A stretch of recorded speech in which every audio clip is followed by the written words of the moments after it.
तर नमस्कार मित्रांनो, आपल्या मिनी व्ही ब्लॉगमध्ये तुमचं सर्वांचं स्वागत आहे।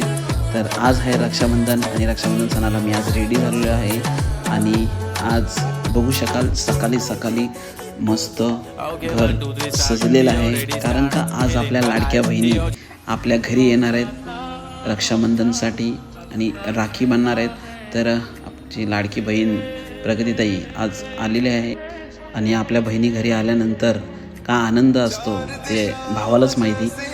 का बहीण म्हटलंच तर आता 2 महिन्यांनी 3 महिन्यांनी घरी येतात, त्या 2-3 महिन्यानंतर आल्यानंतर बहिणींसोबत टाईम घालवायचं, वेळ घालवायचं, त्यांच्यासोबत फिरायला जायचं। आज आमच्या रक्षाबंधन सणाच्या दिवशी आम्ही खूप एन्जॉय करतो, सर्व बहिणींसोबत फॅमिलीसोबत फिरायला जातो। तर आपल्या मिनी व्ही ब्लॉगमध्ये तुम्ही बघू शकाल आपल्या सर्व बहिणी तुम्हाला दाखवलेल्या आहेत आणि त्या बहिणींना चांगले गिफ्ट्स तेही दिलेले आहेत आपण आणि खूप एन्जॉय करणार आहे आजचा दिवस आणि रात्री आम्ही देखील फिरायला जाणार आहे। तर तुम्ही आपल्या चॅनलला नक्की लाईक करा, सबस्क्राईब करा आणि कमेंट करायला विसरू नका। धन्यवाद।